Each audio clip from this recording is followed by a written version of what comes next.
Hi everyone, today I'm going to teach about a hybridoma technology which is also called as a monoclonal antibodies production. So this technology is useful for the production of monoclonal antibodies. So let us go through the introduction first. So the antibodies or immunoglobulins, as we discussed in the previous video, they are nothing but the glycoprotein molecules that are produced by B lymphocytes, especially from the plasma cells, and they are involved in humoral immunity. So antibodies are a part of the defense system to protect the body against the invading foreign substances, namely antigens. So each antigen has specific antigen determinants that are called as epitopes located on it.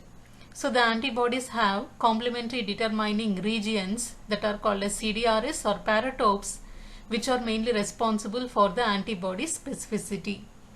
So in response to an antigen with several different epitopes, B lymphocytes, they will gear up and produce many different antibodies. So these type of antibodies which can react with the same antigen are called as a polyclonal antibodies. So polyclonal antibodies are nothing but the immunological response to an antigen. It is heterogeneous, resulting in many different cell lines of B lymphocytes, that is a precursor of plasma cells, producing antibodies to the same antigen. Whereas monoclonal antibodies, if you see that, the B lymphocytes produces and secretes only one specific antibody clone, that is clone of B lymphocytes produce monoclonal antibodies. That means the antibodies are secreted from the B cell clone which are identical and providing a source of homogeneous antibody having a single defined specificity. That types of antibody is called as monoclonal antibodies. So the monoclonal antibodies are especially useful as primary antibodies in applications that require a single epitope specificity. Thus, the monoclonal antibodies are produced by hybridoma technology. So the monoclonal antibodies, they are designated with the letter MAB. It is a single type of antibody that is directed against a specific antigenic determinant, that is epitope. It was a dream of the scientists to produce MABs for different antigens. So in the early years, animals were immunized against a specific antigen and B lymphocytes are isolated and cultured in vitro for producing these MABs. So this approach was not successful since culturing normal B lymphocyte in vitro, it is very difficult, and the synthesis of MAB was short-lived and it is very limited only. So that the immortal monoclonal antibody producing cells do exist in nature, so that the scientists, they have isolated these immortal monoclonal antibody producing cells, especially they are found in the patients who are suffering from the disease called as multiple myeloma. So that is called as myeloma, a cancer of B lymphocytes. So they are using myeloma cells and antibody producing cells, and both they are combined together by this hybridoma technology. So let us go through the hybridoma technology. In 1975, George Kohler and Cesar Milston, they achieved the large scale production of MABs by hybridoma technology. They could successfully hybridize antibody producing B lymphocytes with myeloma cells in vitro and created a hybridoma. So the technology, it is called as hybridoma technology. Here the hybrid, it is nothing but the fusion of myeloma cells and B lymphocytes producing cells. Both they are combined to form hybrid cell. That's why this is called as hybridoma technology. So the hybridoma cells possess the growth and multiplying properties of myeloma cells but secrete antibody of B lymphocytes. So the production of monoclonal antibodies by the hybrid cells is referred as hybridoma technology, by which we can get only the monoclonal antibodies which are having specificity to a particular specific epitope or the antigenic determinant that are present on a antigen. So let us see the principle of hybridoma cells. So the myeloma cells which are used in hybridoma technology must not be capable of synthesizing their own antibodies. So the selection of the hybridoma cells is based on inhibiting the nucleotide, that is consequently the DNA synthesizing machinery. So the mammalian cells can synthesize nucleotides by two pathways, that is de novo synthesis and salvage pathway. So if you block these two pathways, they can't synthesize the antibodies. So the de novo synthesis of nucleotides requires tetrahydrofolate, which is formed from the dihydrofolate. So the formation of the tetrahydrofolate can be blocked by the inhibitor, that is called as aminopterin. Whereas in salvage pathway, if you see that the salvage pathway involves the direct conversion of the purines and pyrimidines into corresponding nucleotides, so that the hypoxanthine guanine phosphoribosyl transferase, which is a key enzyme that is used in salvage pathway. So HGP-RT, that is nothing but hypoxanthine guanine phosphoribosyl transferase enzyme. It is a key enzyme in salvage pathway. So dihydrofolate, generally it will be converted to tetrahydrofolate. If this tetrahydrofolate synthesis, it is stopped by blocking the synthesis by aminopterin. This is the de novo synthesis. And if you see the salvage pathway, where we can see the HGP-RT, that is hypoxanthine guanine phosphoribosyl transferase enzyme. It is a key enzyme in salvage pathway. Let us see the importance of this enzyme in the next coming slide. So the hypoxanthine phosphoribosyl transferase enzyme, it is a key enzyme of salvage pathway. So it converts hypoxanthine and guanine respectively into inosine monophosphate and guanosine monophosphate. So the thymidine kinase, it is also involved in salvage pathway of pyrimidines that will convert the thymidine to thymidine monophosphate, that is TMP. So any mutation in either one of the enzymes, that is HGP-RT or thymidine kinase enzyme, they will block the salvage pathway. So when cells deficient, that is mutated cells in HGP-RT are grown in a medium that is containing hypoxanthine, aminopterin and thymidine, that is called as HAT medium, they cannot survive due to inhibition of de novo synthesis of purine nucleotides.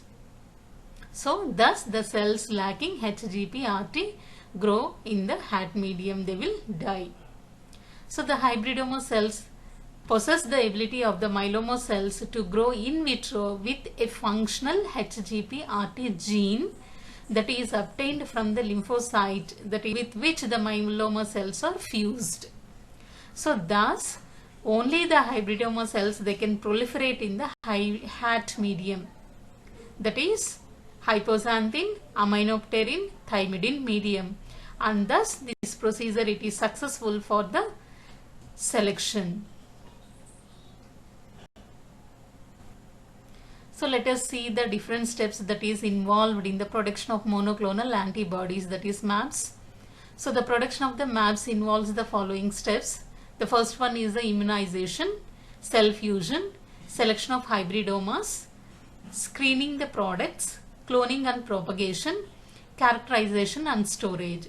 So these are the 6 steps that are involved in monoclonal antibodies production. Let us see the first step. The first step in hybridoma technology is immunization. So here the animal, it is immunized with a appropriate antigen. So the antigen along with some adjuvants like front, complete or incomplete adjuvant, it is injected subcutaneously. So what are adjuvants? They are nothing but they are non-specific potentiators of specific immune response. They are called as adjuvants. So the injections at multiple sites are repeated several times. So that due to that particular antigen in the body of that animal, we can see there is an increased stimulation of the B lymphocytes which are responding to that antigen. So that 3 days prior to killing of the animal, a final dose of the antigen, it is given intravenously to that animal. So later on, the immune stimulated cells for the synthesis of antibodies have grown maximally by this approach.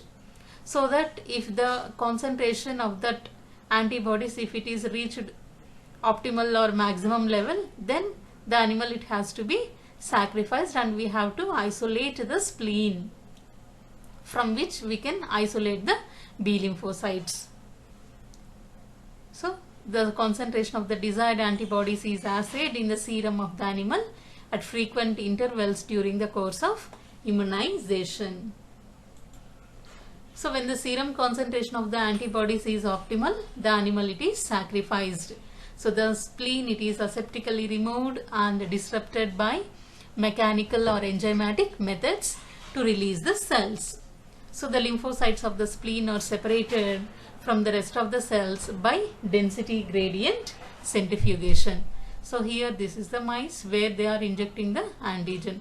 So the process by which the antigen is introduced into the animal, either subcutaneously, so that is called as immunization. So the immunization, it is done several times, and frequently the serum levels, it has to be analyzed whether the B lymphocytes production, it has reached maximum or not. If it is reached maximum, then the animal, it has to be sacrificed, and later on the spleen, it is extracted from this and it is disrupted by mechanical and enzymatic methods to release the cells. So the lymphocytes of the spleen are separated from the rest of the cells by density gradient centrifugation. So this is the first step in MABS. Let us go for the second step, that is cell fusion. That means here the B lymphocytes, it is fused with the myeloma cells by polyethylene glycol, by using polyethylene glycol. That's why it is called a cell fusion. So the thoroughly washed lymphocytes are mixed with HGP-RT defective myeloma cells. So the mixture, it is exposed to polyethylene glycol, which is called as PEG for short period. So later on, the PEG, it is removed by washing and the cells are kept in a fresh medium. So the free cells which are not at all fused, that should be removed by washing. And so the cells are composed of mixture of hybridoma cells, that is fused cells will be there, free myeloma cells will be there, and free lymphocyte cells will be there. So this is the cell fusion where the B lymphocytes are fused with that of the myeloma cells to form the hybrids. And this process we can call them as the cell fusion. So the cell, it is get fused, that is B lymphocytes and myeloma cells are fused in the presence of, by using polyethylene glycol. Later on it should be washed so that the unfused cells or free myeloma cells and free lymphocytes will be removed. So here just you can see here antigen is injected. Later on we are isolating the cells from that of the spleen, and here cell culture which is mainly having the myeloma cells. So both the spleen cells which is having the lymphocytes and myeloma cells, they are get fused by using the polyethylene glycol. So that in this we can see some of the cells, they are the hybrid cells. The remaining cells are free myeloma cells and free lymphocytes will be there.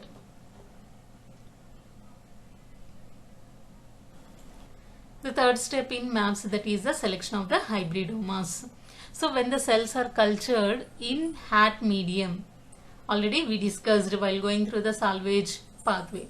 So when the cells are cultured in HAT medium, only the hybridoma cells will grow while the rest of the cells slowly it will disappear or die. So this will happen 7 to 10 days of the culture. So here already in the previous slide I have shown to you, that is hybrid cells, free myeloma cells and free lymphocyte cells will be there, so that it should be placed or it should be cultured in that of the culture medium which is having the HAT medium. So later on in this HAT medium only the hybridoma cells will grow. The free myeloma cells and free B lymphocytes, they will die. So the selection of a single antibody producing hybrid cells is very important. So this is possible if the hybridomas are isolated and grown individually. So the suspension of the hybridoma cell is so diluted that the individual liquids contain on an average of 1 cell each. So these cells, when grown in a regular culture medium, they will produce the desired antibody.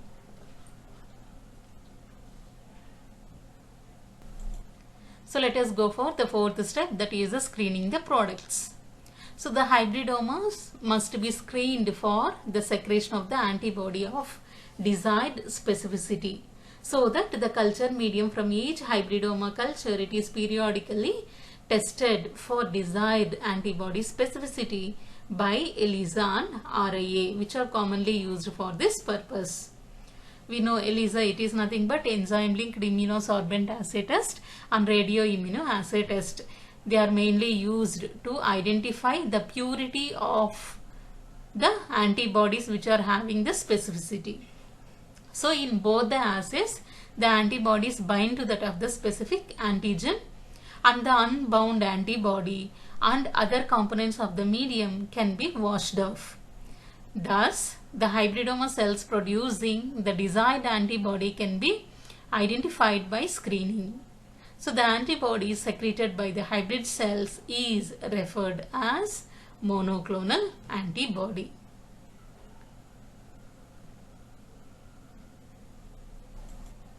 So let us see in this figure.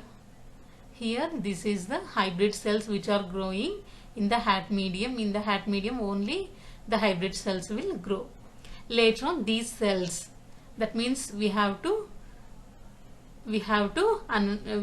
assay whether the specific antibodies, if they are produced or not to a particular antigen. So separate the hybrid cells and allow them to proliferate in clones that are called as hybridoma, and screen for that of the antibody by using ELISA and RIA.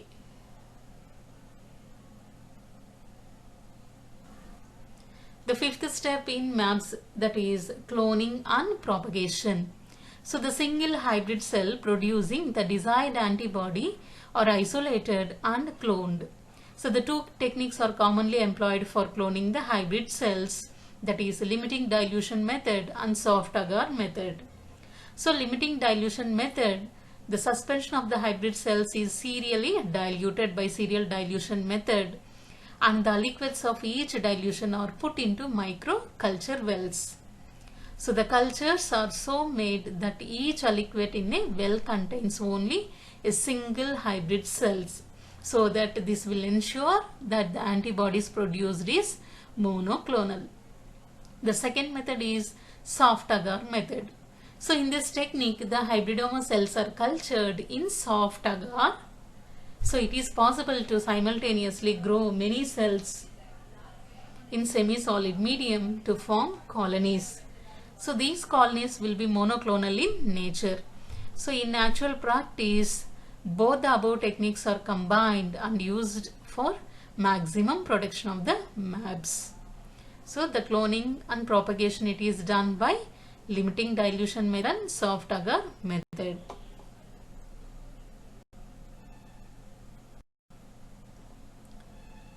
So here the hybridoma cells, later on they are producing large batches of desired MABs by using this.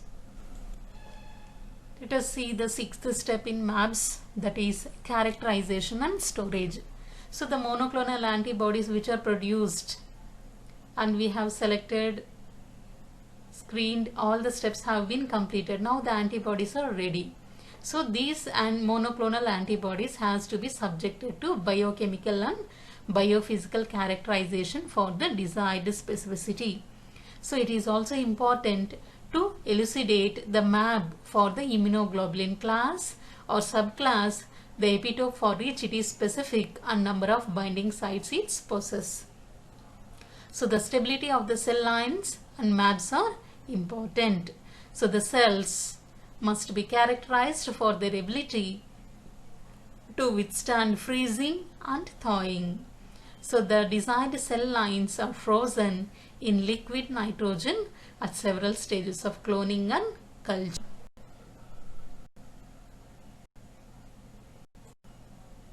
So this is the entire process of the monoclonal antibodies production. The first step, that is immunization. The second step, that is cell fusion. The third one, that is selection, and it is grown on the hat medium. Later on, separate them and it is allowing for clone, that is separately cultured in the form of clones. Later on, screening. After screening, choose the correct antibodies, and it should be chosen hybridoma is then grown to produce large batches of desired mAbs, and it is stored in the cuvettes, that is storage in the liquid nitrogen. So the large scale production of the mAbs. The production of the mAbs in the culture bottles is rather low. The yield may be increased by growing the hybrid cells as sites in the peritoneal cavity of mice. So the acidic fluid contains about 5 to 20 mg of mAb for ml. So this is far superior than the in vitro cultivation techniques. But the collection of the mAb from acidic fluid is associated with heavy risk of contamination by pathogenic organisms of the animal. So in addition to, several animals have to be sacrificed to produce mAb. So hence many workers prefer in vitro techniques rather than the use of animals. So encapsulated hybridoma cells for commercial production of mAbs. So here encapsulated hybridoma cells are mainly used for commercial production of the mAbs in most of the laboratories. The yield of mAb production can be substantially increased by increasing the hybridoma cells density in the suspension culture. So this can be done by encapsulating the hybridomas in alginate gels and using a coating solution which is containing polylysine. So these gels, they will allow the nutrients to enter in and antibodies to come out.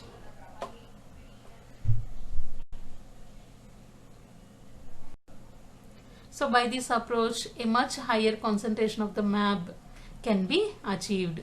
So Demon Biotech Company and Celltech use these encapsulated hybridoma cells for large scale production of the mAbs. So they employ at about 100 liter fermenters to yield about 100 grams of mAbs in about 2 weeks period. Let us see the human monoclonal antibodies. So the monoclonal antibodies are produced by using mice and quite suitable for in vitro use. However, their administration to humans is associated with immunological complications since they are foreign to human body. So the production of human monoclonal antibodies is preferred. However, it is difficult to produce human mAbs by conventional hybridoma technology. So what are the main limitation or major limitation to produce human monoclonal antibodies? The first one is ethical reasons. Human cannot be immunized against antigens. The fused human lymphocyte mouse myeloma cells are very unstable. So there are no suitable myeloma cells in humans that can replace the mouse myeloma cells. For the above reasons, alternative arrangements are made to produce human mAbs. So these are briefly described in the next coming slide. So that is by viral transformation of the human B lymphocytes, SCID mouse for producing human mAbs, transgenic mouse for producing mAbs. By these three techniques, we are producing human monoclonal antibodies production. So first of all, viral transformation of human B lymphocytes. So the B lymphocytes actively synthesizing antibodies are treated with fluorescent labeled antigen. Later on, the fluorescent activated cells are separated. However, B cells on their own cannot grow in culture. So this limitation can overcome by transferring the B lymphocytes with Epstein-Barr virus. So some of the EBV transformed virus, they can grow in the culture and they will produce us the monoclonal antibodies. Unfortunately, the yield of MAB, it is very low by this approach. The second approach, that is SCID mouse for producing human MABs. So the mouse suffering from severe combined immunodeficiency disease lacks its natural immunological system. So such mouse can be challenged with appropriate antigens to produce human MABs. The third one, that is a transgenic mouse for producing human MABs. So several attempts have been made in recent years to introduce human immunoglobulin genes into that of the mice to develop transgenic mice. So such mice are capable of synthesizing human immunoglobulins when they are immunized to a particular antigen. So the B lymphocytes that are isolated from these transgenic mice can be used to produce MABs by the standard hybridoma technology. The above three approaches are quite laborious and the yield of human MABs, it is very low. So consequently, the researchers continue their research for better alternatives for human monoclonal antibodies production.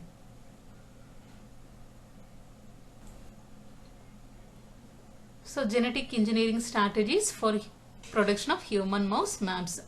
So with the advances in genetic engineering, now it is possible to add certain human segments to mouse antibody. So this is truly hybridized antibody and it is referred as humanized antibody or chimeric antibody. So the substitution of FV, that is variable fragment region of human immunoglobulin, by the mouse variable region. So the DNA coding sequences for FV region of both light and heavy chains of human immunoglobulin are replaced with the variable region, that is having the DNA sequences for light and heavy chains from the mouse monoclonal antibody. So the newly developed humanized MAB has FC region of Ig being human. So this stimulates the proper immunological response. So the chimeric antibodies produced in this manner were found to be effective for the destruction of the tumor cells in vitro.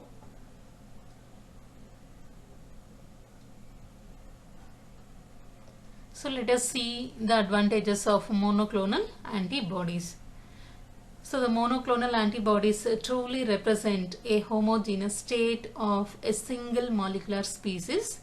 So each MAB, it is specific to a given antigenic determinant or epitope which is present on antigen. So let us see the applications of monoclonal antibodies. The monoclonal antibodies are applied in diagnosing certain diseases, ELISA to test HIV, hepatitis, herpes, etc. Radioimmunoassay is used to test viral infections. MABs to human chorionic gonadotropin, HCG. So in treatment they are used. OKT3, it is an antibody to T3 antigen of T cells which can be used to prevent acute renal allograft rejection in kidney. So different types of MABs are used in radioimmunodetection and radioimmunotherapy of cancer. The third application of MABs, that is passive immunization or disease prevention. Monoclonal antibodies based drugs can be used to treat septic shock and can be used as a vaccine. So MABs are used for detection and purification of biomolecules also. They are useful in determining the presence and absence of specific proteins through Western blot technique. Besides that, it can be used to classify strains of the single pathogen. Example, Neisseria gonorrhea can be typed using monoclonal antibodies. So let us see the list of monoclonal antibodies that are approved for therapeutic application. The first one, Abciximab. The trade name that is called as RioPro. It is mainly used after angioplasty to prevent blood clot in coronary artery. Adalimumab. Trade name Humira amgevita, used for treating the rheumatoid arthritis. Alifacet. The trade name is Amivive, used as a immunosuppressor drug. Alemtuzumab. Trade name that is Campath. It is used for the treatment of chronic lymphocytic leukemia, cutaneous T-cell lymphoma and T-cell lymphoma. Basiliximab. The trade name it is Simulect. It is mainly used as a immunosuppressor drug. Not only this, several lists it is there. Mostly these are which are generally used. So these are some of the monoclonal antibodies that are used in therapeutic applications. So limitations. So hybridemo technology, it is laborious and time consuming process. So the MABs are produced against a single antigenic determinant, therefore they cannot be differentiate the molecule as a whole. So sometimes they may be the incapable of distinguishing groups of different molecules also. So the presence of retroviruses as a part of the mammalian chromosome is a common occurrence. So mice used in MAB production, it may carry several viruses, that is adenovirus, hepatic virus, retro, rio, cytomegalovirus, thymic virus, etc. So the presence of some of these viruses has been detected in the hybridoma cells. So this poses a great danger since there is no guarantee that MAB produce is totally virus free despite the purification. For this reason, US Food and Drug Administration insists that MAB for human use should be totally free from all pathogenic organisms, including viruses.